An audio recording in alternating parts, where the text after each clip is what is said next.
ಅದು BBMP seize ಮಾಡಿದ್ದ mall ಸುಮಾರು 3 ತಿಂಗಳಿಂದ ಜನರು ಓಡಾಟವೇ ಇಲ್ಲದೆ ಪಾಳು ಬಿದ್ದಿತ್ತು. ಅಲ್ಲಿಗೆ ಇನ್ಯಾರು ಬರ್ತಾರೆ ಬಿಡು ಅಂತ ಮಾಲ್ನ ಅಂಗಡಿಗಳನ್ನ ಮುಚ್ಚಿ ನೆಗ್ಲೆಕ್ಟ್ ಮಾಡಿದ್ರು. ಆದರೆ ಅದನ್ನೇ ಟಾರ್ಗೆಟ್ ಮಾಡಿದ ಖತರ್ನಾಕ್ ಖದೀಮರು ಹೊಂಚು ಹಾಕಿ ಇಡೀ ಮಾಲ್ ಒಳಗಿನ ಅಂಗಡಿಗಳನ್ನೇ ಗುಡಿಸಿ ಗುಂಡಾಂತರ ಮಾಡಿದ್ದಾರೆ. ಅಷ್ಟಕ್ಕೂ ಅದು ಯಾವ ಶಾಪಿಂಗ್ ಕಾಂಪ್ಲೆಕ್ಸ್ ಅಂತೀರಾ? ನೀವೇ ನೋಡಿ.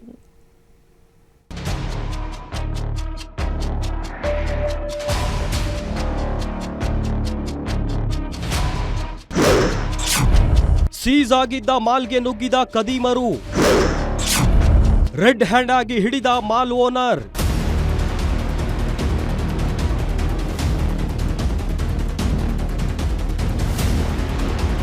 ಎಸ್, ಟ್ಯಾಕ್ಸ್ ಕಟ್ಟಿಲ್ಲ ಅಂತ ಶಿವಾಜಿನಗರದ ಶಾಪಿಂಗ್ ಮಾಲ್ ಒಂದನ್ನ ಬಿಬಿಎಂಪಿ ಸೀಸ್ ಮಾಡಿತ್ತು.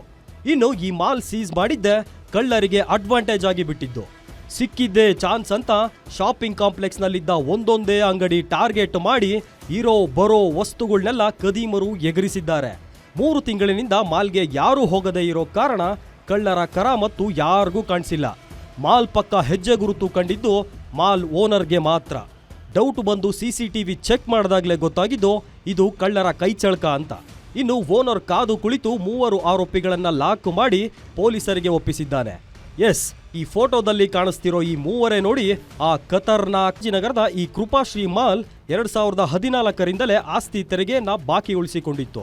ಇದರಿಂದ 29 ಶಾಪ್ಗಳಿದ್ದ ಈ ಮಾಲ್ ಅನ್ನ ಕಳೆದ ಜನವರಿಯಲ್ಲೇ ಬಿಬಿಎಂಪಿ ಸೀಸ್ ಮಾಡಿತ್ತು. ಇನ್ನು ಸೀಸ್ ಮಾಡಿದ್ದ ಕಾರಣ ಮಾಲ್ಗೆ ಯಾರು ಕೂಡ ಹೋಗ್ತಿರ್ಲಿಲ್ಲ. ಹೀಗಾಗಿ ಸೀಸ್ ಆಗಿದ್ದ ಮಾಲನ್ನೇ ಟಾರ್ಗೆಟ್ ಮಾಡಿಕೊಂಡಿದ್ದ ಖದೀಮರು ಮಾಲ್ನ ಹಿಂಬದಿಯಿಂದ ನುಗ್ಗಿ ಡೈಲಿ ಒಂದೊಂದೇ ಶಾಪ್ ವಸ್ತುಗಳನ್ನ ಕದಿಯುತ್ತಾ ಹೋಗಿ ಇಡೀ ಶಾಪಿಂಗ್ ಮಾಲ್ನ ಖಾಲಿ ಮಾಡಿ ಹಾಕಿದ್ದಾರೆ. ಇನ್ನು ಸಿಸಿಟಿವಿ ಚೆಕ್ ಮಾಡಿದಾಗ ಈ ಕೃತ್ಯ ಬೆಳಕಿಗೆ ಬಂದಿದ್ದು ಸದ್ಯ ಖದೀಮ ಕಳ್ಳರು ಕಂಬಿ ಎಣಿಸ್ತಿದ್ದಾರೆ.